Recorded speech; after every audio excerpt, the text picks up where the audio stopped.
El sol de Marbella no discrimina. Cae igual sobre los yates anclados en Puerto Banús que sobre los maletines cargados de billetes que ya nadie usa. Millones de euros cambiando de manos.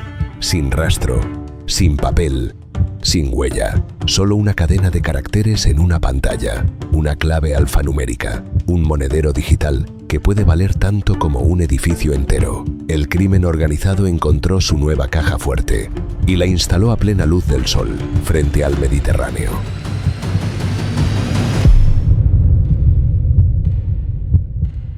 Hay una imagen que los investigadores no olvidan. Septiembre de 2024. Un piso en Marbella. Las persianas bajas a mediodía. Dentro, un hombre cambia de domicilio por enésima vez en pocas semanas. No hay maletines. No hay polvo blanco ni báscula de precisión. Hay ordenadores portátiles, teléfonos encriptados que se destruyen y reemplazan con frecuencia calculada. Y sobre todo, hay monederos fríos. Dispositivos del tamaño de un pendrive que almacenan fortunas en criptomonedas sin conectarse jamás a Internet. Son el equivalente digital de una caja fuerte enterrada en el jardín, salvo que no pesan nada y pueden cruzar cualquier frontera del mundo sin que ningún detector los identifique.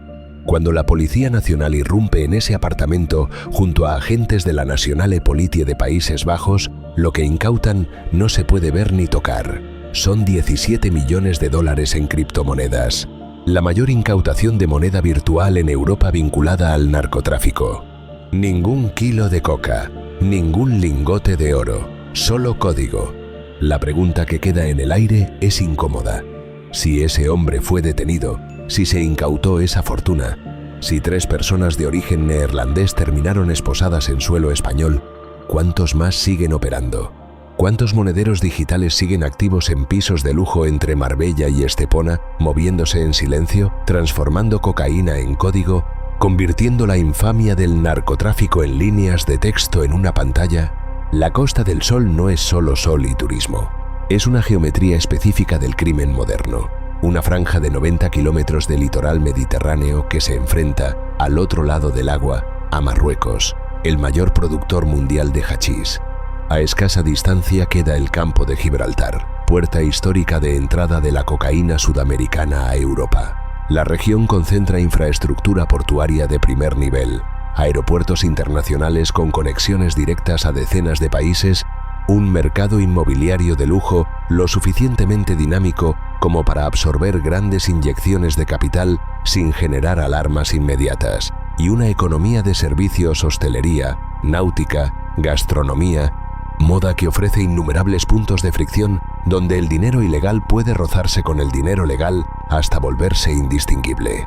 Según los informes del Centro de Inteligencia contra el Terrorismo y el Crimen Organizado, el CITCO, en esta franja conviven actualmente 113 mafias de 59 nacionalidades distintas. No siempre compiten entre sí, con frecuencia colaboran, se complementan y se subcontratan. Y en los últimos años han encontrado algo en común que trasciende sus diferencias nacionales y sus rivalidades históricas: las criptomonedas como herramienta de blanqueo. Aquí nace el enigma central de esta historia. El dinero del narcotráfico siempre necesitó lavarse. Desde el primer cargamento de hachís que cruzó el estrecho hasta el primer kilo de cocaína colombiana que entró en un contenedor en el puerto de Algeciras, los beneficios ilícitos han requerido una fase de transformación. Convertir el dinero sucio en dinero aparentemente limpio. Reintroducirlo en la economía formal con una explicación plausible de su origen. Durante décadas, ese proceso fue físico, lento y ruidoso en comparación con lo que vendría después. Pisos de lujo comprados en efectivo, restaurantes de fachada que facturaban el triple de lo que en realidad ingresaban, empresas de vehículos de alta gama que servían para justificar grandes movimientos de capital, testaferros dispuestos a firmar escrituras y abrir cuentas en paraísos fiscales a cambio de una comisión. El sistema funcionaba, pero dejaba rastros, generaba papel, requería complicidades que podían convertirse en delaciones. Era, en definitiva, vulnerable.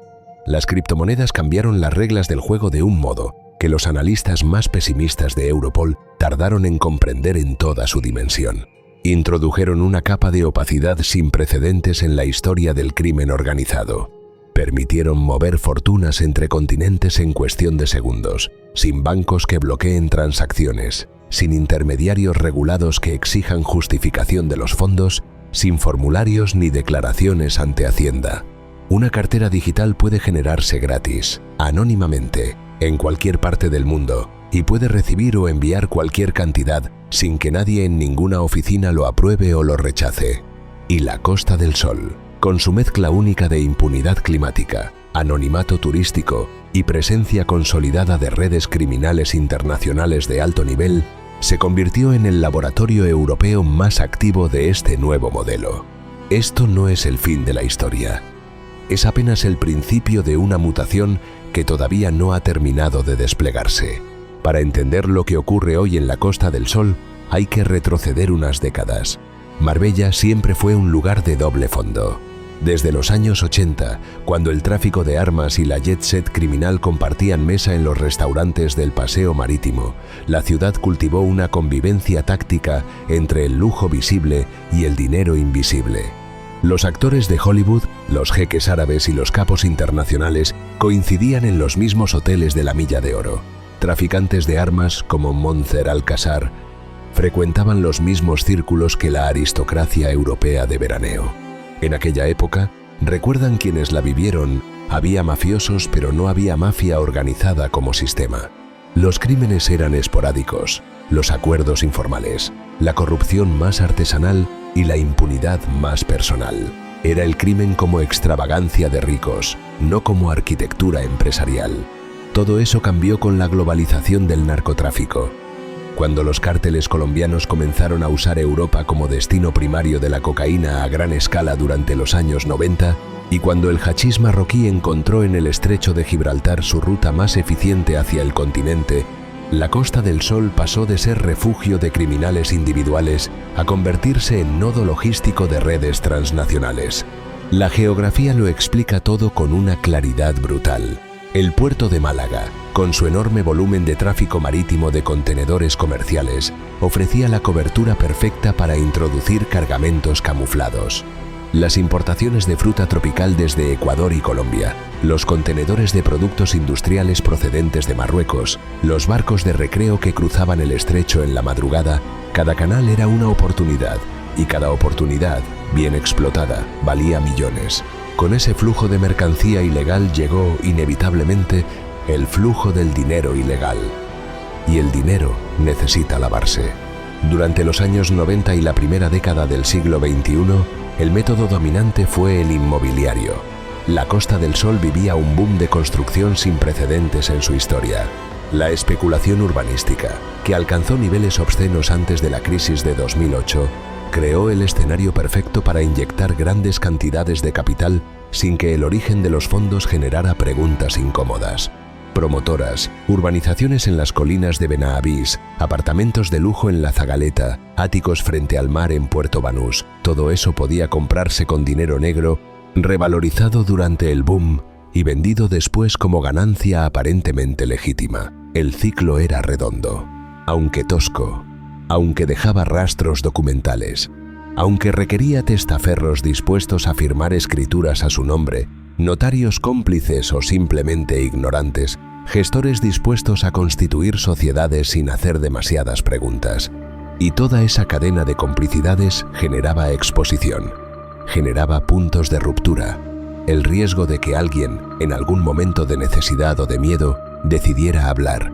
Fue en ese contexto donde emergieron las organizaciones criminales de segunda generación en la Costa del Sol. No venían solo a traficar, venían a instalarse, a crear estructuras estables de largo plazo, a construir ecosistemas financieros que les permitieran operar durante años, incluso décadas, sin levantar sospechas insostenibles.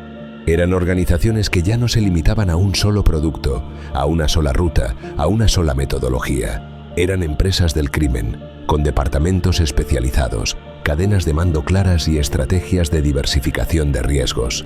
La camorra napolitana llegó primero al territorio, tejiendo silenciosamente su presencia en restaurantes de comida italiana en Puerto Banús, mientras blanqueaba en paralelo los beneficios de sus operaciones en Italia.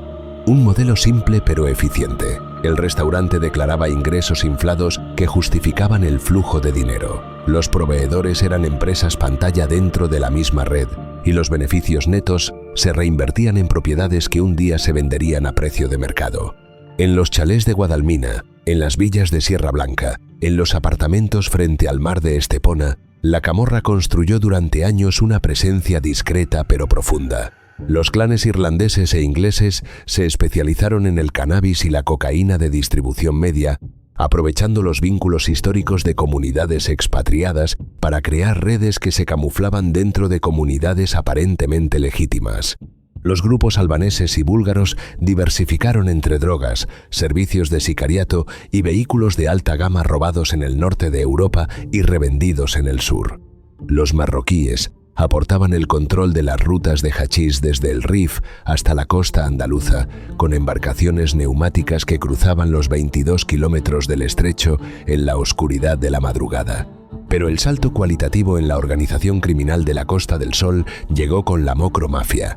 Nacida en los Países Bajos a partir de comunidades de origen marroquí asentadas en Ámsterdam y Róterdam, esta organización creció a la sombra del puerto neerlandés, el mayor movedor de droga de Europa continental.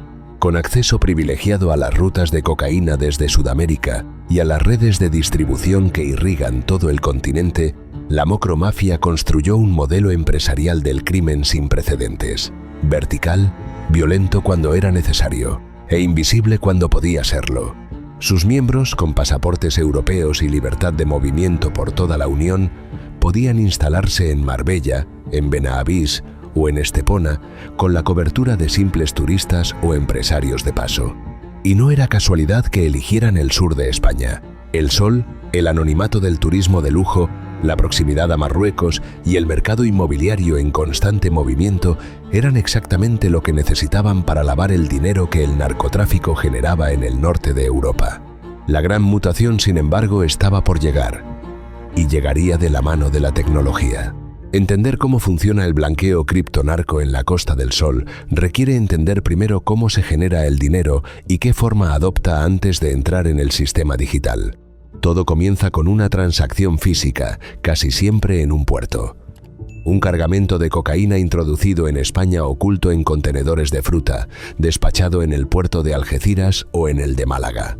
El producto llega de Ecuador, de Colombia, de Brasil, a través de rutas que cruzan el Atlántico en barcos cargueros perfectamente legales con manifiestos de carga perfectamente falsificados. En los contenedores, entre las capas de plátanos, de piñas, de aguacates, duermen kilos y kilos de cocaína envueltos en plástico negro. La red de la Mocromafia, desmantelada en marzo de 2025, utilizaba exactamente este método.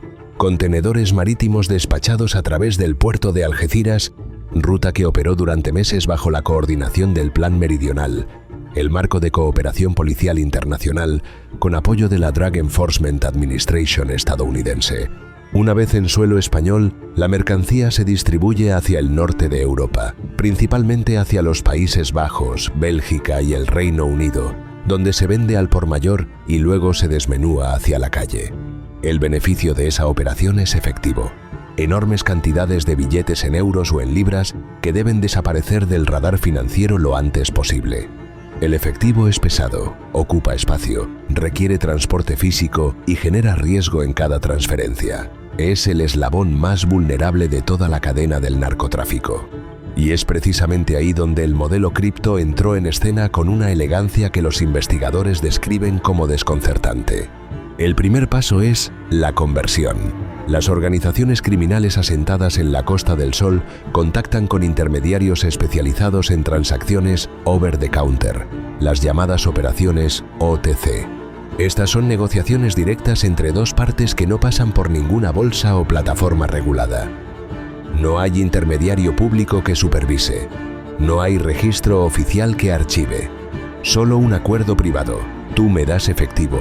Yo te doy criptomonedas equivalentes al valor acordado, descontada la comisión del intermediario. La falta de control era la esencia del negocio. Esos intermediarios operaban en la región con un nivel de sofisticación notable. Se publicitaban a través de aplicaciones de mensajería instantánea como Telegram o Signal, usando canales semipúblicos donde se anunciaban como operadores de confianza para quienes necesitaban convertir divisas digitales. Construían su reputación a través de pequeñas transacciones iniciales que siempre cumplían sin problema, ganándose así la confianza de sus clientes antes de escalar a montos de cientos de miles o incluso millones de euros. El ritual de la confianza era parte del sistema. La traición, en algunos casos también. Algunos de esos intermediarios estafaban a las propias organizaciones criminales. Recibían el efectivo, entregaban parcialmente los criptoactivos prometidos y en las siguientes transacciones desaparecían con el dinero o lo desviaban a carteras propias. Era un nivel de corrupción dentro del propio crimen organizado que, paradójicamente, fue lo que condujo a los investigadores a descubrir la estructura completa del sistema. Cuando las organizaciones narcotraficantes intentaron reclamar por la vía de la violencia lo que habían perdido por la vía digital, comenzaron a dejar rastros físicos que los investigadores pudieron seguir. Una vez el dinero existe en formato digital, comienza la fase de dispersión, la más compleja y la más importante. El protocolo estándar implica dividir las sumas en múltiples carteras, cada una con un saldo inferior a los umbrales que activan las alarmas de los sistemas de análisis de blockchain. Las criptomonedas pasan de cartera en cartera a través de lo que los técnicos llaman layering, capas sucesivas de transacciones que dificultan rastrear el origen de los fondos hasta hacerlo prácticamente imposible sin herramientas de análisis forense especializadas. Algunos grupos usaban mezcladores, servicios automatizados que combinan criptomonedas de múltiples usuarios y las redistribuyen aleatoriamente, cortando el hilo que une el monedero de origen con el de destino. Otros optaban por monedas de privacidad diseñadas específicamente para ocultar incluso los metadatos de las transacciones. El paso final del ciclo es la integración. El dinero vuelve a la economía real, vuelve a la Costa del Sol o viaja hacia otras jurisdicciones. Se convierte en apartamentos de lujo en Marbella, comprados a nombre de sociedades pantalla domiciliadas en Emiratos Árabes, en Marruecos o en la República Dominicana. En relojes de alta gama 16 fueron incautados en una sola operación, cada uno valorado en miles de euros. En vehículos de lujo puestos a nombre de terceros, en participaciones de empresas hosteleras que generan ingresos declarados y justificables. El sistema de blanqueo conocido como Hawala, transferencias informales a través de redes de confianza personal que operan completamente al margen del sistema bancario regulado, complementa el ciclo en los eslabones que requieren movimiento físico de valor. El dinero puede desplazarse entre continentes sin dejar rastro documental, respaldado únicamente por relaciones de deuda entre operadores que se conocen y se temen mutuamente. En ese ecosistema, la Costa del Sol actúa como hub central, el punto donde convergen el dinero sucio procedente del narcotráfico europeo, los especialistas en conversión digital, entrenados en el fraude financiero tecnológico, los abogados familiarizados con estructuras societarias opacas y los asesores fiscales expertos en aprovechar las jurisdicciones más permisivas del entorno mediterráneo y del Atlántico. Toda una economía paralela que habita en los márgenes del sol Mediterráneo y que, durante años, funcionó con la precisión de un reloj, en silencio, con eficiencia clínica, y sin que nadie, en apariencia, quisiera verla. El problema con construir un sistema perfecto es que su propia escala acaba delatándolo. A medida que las organizaciones criminales internacionales se instalaron con más comodidad en la Costa del Sol y comenzaron a blanquear sumas cada vez mayores a través del canal cripto, las señales empezaron a acumularse en los despachos de los investigadores como piezas de un rompecabezas que alguien estaba ensamblando en cámara lenta. Los pisos de lujo comprados con demasiada rapidez por sociedades de titularidad opaca. Las cuentas empresariales que registraban ingresos imposibles de justificar con la actividad declarada. Los movimientos de divisas digitales que los sistemas de análisis de blockchain empezaban a rastrear, débilmente al principio, pero con creciente eficacia. Las denuncias que llegaban a la policía de víctimas de estafas en operaciones OTC que habían ido a reclamar a sus intermediarios criminales y se habían encontrado con el silencio o directamente con la violencia. Las autoridades españolas y europeas llevaban años observando la convergencia entre el narcotráfico y las criptomonedas con una mezcla de alarma y perplejidad técnica. En 2019, la estrategia contra el crimen organizado y la delincuencia grave ya alertaba explícitamente del uso creciente de criptoactivos por parte de las redes delictivas y de la necesidad de dotarse de herramientas específicas para combatirlo. En 2022, la Policía Nacional adquirió licencias de análisis de criptoactivos específicamente para las unidades que operaban en el campo de Gibraltar, una señal clara de que el problema tenía ya una geografía concreta. La tecnología de rastreo de blockchain, impulsada por empresas especializadas en inteligencia financiera digital, empezaba a acortar la distancia entre los investigadores y las carteras digitales de los sospechosos. Pero era una carrera desigual. La innovación criminal iba por delante. Mientras los investigadores refinaban sus herramientas, la situación en el terreno escalaba hacia registros de violencia que la Costa del Sol no había visto en décadas. Marbella se convirtió en escenario de ajustes de cuentas de una brutalidad que ya no intentaba disimularse. En 2024 se produjeron múltiples tiroteos en la ciudad y sus alrededores, algunos en zonas turísticas, otros en urbanizaciones de lujo. En Benavís, un municipio que el imaginario colectivo asocia con chalés de futbolistas y campos de golf, fue asesinado Samir Buya-Krichan, hermano de Karim Buya-Krichan, uno de los líderes más notorios de la micromafia. El disparo fue ejecutado con la precisión de un ajuste de cuentas planificado. Era la expresión más cruda de una guerra que ya no se libraba solo con drogas y dinero, sino también con información, con el control de los nodos de blanqueo digital. Quien controlara esos nodos controlaba el flujo real del poder. La muerte de Samir Buya-Krichan fue también el detonante de una cadena de consecuencias que llevarían a la captura, semanas después, de su propio hermano Karim, considerado el delincuente más buscado y peligroso de los Países Bajos. La Policía Nacional lo detuvo en Marbella en enero de 2024, en una operación que reveló la arquitectura completa del brazo de blanqueo de la micromafia en España. Una red de sociedades con presencia en Marruecos, República Dominicana, Países Bajos, Emiratos Árabes y España, que adquiría viviendas de lujo en la Costa del Sol para luego venderlas y reintegrar el dinero en el sistema económico limpio. La propia fuga posterior de Karim Buya-Krichan, que logró escapar de la detención provisional, subrayó la capacidad de estas organizaciones de operar incluso bajo presión judicial máxima. La Policía Nacional respondió con el Plan Marbella, un despliegue extraordinario de agentes que saturó la ciudad de presencia policial visible, con irrupciones en clubes nocturnos de alta gama, en chalés de urbanizaciones privadas, en oficinas de empresas pantalla. En su primer mes, el dispositivo produjo 10 detenidos. Las redadas nocturnas en chalets sin rótulo, las intervenciones en reuniones que se interrumpían cuando llegaban los coches patrulla, los registros de pisos cuyos arrendatarios habían cambiado de nombre 3 veces en 6 meses. Todo empezaba a revelar la estructura que nadie había querido ver con claridad. La red no era un conjunto de individuos aislados, era un sistema.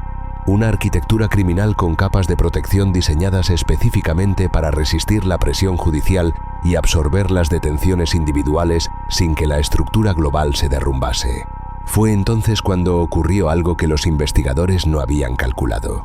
El sistema comenzó a devorarse a sí mismo. En 2023 fue desmantelada la red conocida públicamente como Criptomula, que lavaba dinero del narcotráfico a través de tokens digitales y lo reinvertía en propiedades de lujo en Marbella y Puerto Banús.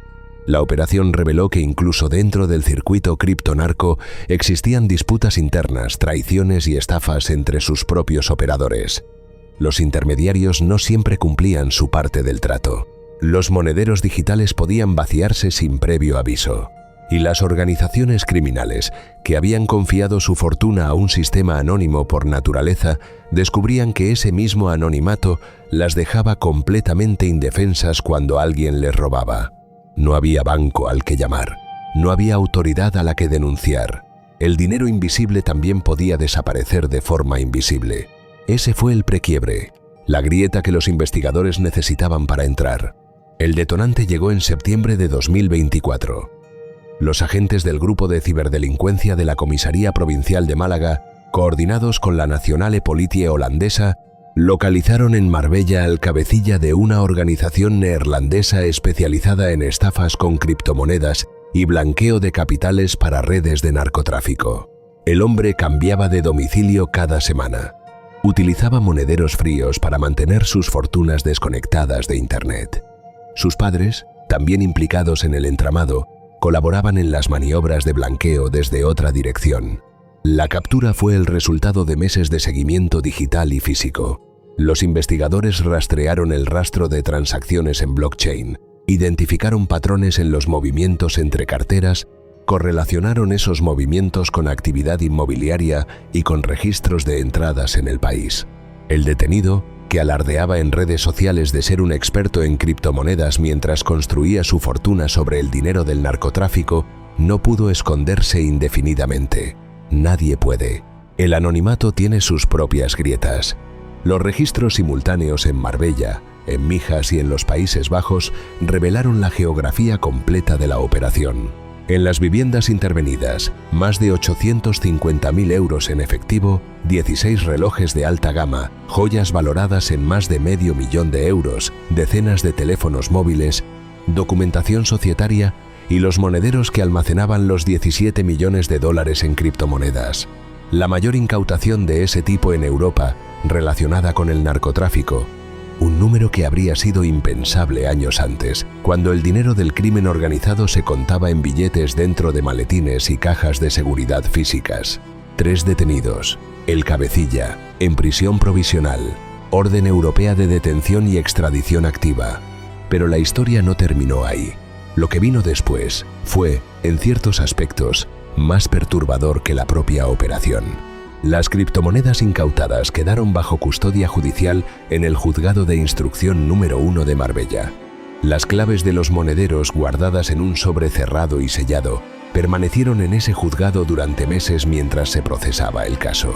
En enero de 2025, cuando la Oficina de Recuperación y Gestión de Activos de Madrid procedió a la monetización de esos criptoactivos por orden judicial, descubrió algo que nadie esperaba. Las carteras estaban prácticamente vacías. Alguien había robado los 17 millones de euros. La investigación que siguió fue tan minuciosa como insólita. Los agentes del grupo de ciberdelincuencia rastrearon a todas las personas que habían tenido acceso al sobre con las claves. El círculo se fue cerrando hasta señalar a un funcionario de la propia Administración de Justicia, un letrado de la Administración de Justicia sustituto que había ejercido en el Juzgado de Marbella desde octubre de 2023 hasta enero de 2025. El hombre, gestor procesal con carrera de Derecho que había accedido a la bolsa de secretarios judiciales sustitutos, había participado en la entrada y registro de septiembre de 2024, donde se incautaron las criptomonedas. En ese momento, según la investigación policial, copió mentalmente las 12 palabras clave del monedero, el equivalente criptográfico a copiar los números de una tarjeta de crédito. Guardó ese conocimiento durante 3 meses, luego actuó. Los investigadores sospecharon que abrió el sobre mediante algún método químico sofisticado para no dejar huellas visibles, anotó las palabras, cerró el sobre y lo devolvió al juzgado. Después esperó. Cuando llegó el momento, transfirió las criptomonedas a monederos propios. Para entonces, la fluctuación del mercado había llevado el valor de los activos hasta los 19 millones de euros. Fue detenido. Las criptomonedas fueron recuperadas y reintegradas a la autoridad judicial. Pero la imagen que quedó grabada fue la de un sistema judicial vulnerado desde dentro, en la misma ciudad donde el crimen organizado lleva décadas vulnerando el sistema económico desde fuera. La Costa del Sol había producido una mise en abime perfecta del problema que intentaba resolver. La operación de septiembre de 2024 y todo lo que vino después dejó expuesto el nivel de penetración que el crimen organizado criptonarco ha alcanzado en la Costa del Sol. No como una anomalía, sino como sistema. Los datos del Ministerio del Interior confirman que en 2025 Marbella cerró con un incremento del 3% en las infracciones penales, el doble del aumento registrado el año anterior. 14.149 delitos contabilizados en una ciudad de 141.000 habitantes. Los procedimientos por tráfico de drogas en la provincia de Málaga aumentaron un 28.65%, situándola como la tercera del estado, solo por detrás de Barcelona y Madrid. Los fiscales que llevan años trabajando en la zona describen una transformación cualitativa del crimen, no solo cuantitativa. El fiscal jefe del área de Marbella señala que cuando llegó al puesto a principios de los 90, el crimen era predominantemente nacional y la incautación de una pistola era un hecho extraordinario. Hoy los agentes se encuentran con armas de guerra y de un único fiscal en la ciudad se ha pasado a 18. La memoria de la Fiscalía de 2024 alerta de la consolidación de Málaga y Marbella como focos principales de organizaciones criminales nacionales y extranjeras, con especial atención al aumento de grupos albaneses y chinos que colaboran en grandes entramados de narcotráfico y blanqueo. Pero el mayor cambio es el que resulta menos visible. El crimen informático, las estafas online y el blanqueo mediante criptomonedas han crecido más de un 15% en algunas categorías. El dinero sucio ya no necesita caminar por las calles, viaja en blockchain. El modelo criptomula, como han empezado a llamarlo algunos investigadores en referencia a la red desmantelada en 2023, se ha extendido como metodología. Los cárteles mexicanos, particularmente la facción de los Chapitos del cártel de Sinaloa, fueron sancionados por las autoridades estadounidenses en 2023 precisamente por usar criptomonedas para blanquear los beneficios del tráfico de fentanilo. En 2024, el Departamento de Justicia estadounidense acusó a colaboradores del cártel de Sinaloa en Los Ángeles de blanquear más de $50 millones a través de redes bancarias clandestinas y compra de criptomonedas. La geografía del problema es global. Su nodo europeo más activo está en la Costa del Sol. La respuesta institucional avanza, pero a una velocidad que preocupa. Las herramientas de análisis de blockchain que la Policía Nacional adquirió para el campo de Gibraltar están siendo implementadas de forma más amplia. La cooperación con Europol, con la DEA estadounidense y con cuerpos policiales de los Países Bajos, Dinamarca, Bélgica e Italia ha producido resultados concretos: operaciones coordinadas, detenciones transfronterizas, incautaciones récord. El Plan Meridional, marco de cooperación internacional contra el narcotráfico, articula parte de esas acciones. Pero los propios investigadores admiten que el ritmo de innovación criminal supera con frecuencia al de la respuesta institucional. Y mientras tanto, la arquitectura del crimen digital sigue evolucionando. Las redes que hoy operan en la Costa del Sol ya no dependen de intermediarios físicos para todas sus transacciones. Los pagos directos en criptomonedas entre proveedores de cocaína sudamericanos y distribuidores europeos eliminan incluso la necesidad de convertir el dinero a moneda fiduciaria en muchos eslabones de la cadena. Los monederos fríos almacenan fortunas en dispositivos que caben en un bolsillo. Las palabras clave, 12 palabras que pueden valer millones, pueden memorizarse y cruzar cualquier frontera sin que ningún escáner las detecte. El hombre que robó 17 millones de euros de un juzgado con solo recordar unas palabras no era un genio del crimen. Era la demostración más clara de que el nuevo dinero del narcotráfico ya no ocupa espacio físico. Ya no pesa, ya no hace ruido, es código, es memoria, es una secuencia de caracteres flotando en servidores distribuidos por todo el planeta, sin dueño visible, sin dirección registrada, sin cara. El sol sigue cayendo sobre Marbella, sobre los yates, sobre los restaurantes de Puerto Banús, sobre los chalés de Benavís donde a veces suenan disparos en mitad de la noche. 113 mafias de 59 países distintos conviven en una franja de 90 kilómetros. Se adaptan, se asocian, se traicionan y vuelven a organizarse. Y en algún piso con las persianas bajadas, en algún apartamento sin nombre en la puerta, alguien teclea una serie de caracteres en una pantalla y transfiere más dinero del que la mayoría de personas verá en toda su vida. Sin ruido, sin rastro, solo código. El nuevo narco no necesita esconderse en la selva, solo necesita una buena conexión a Internet.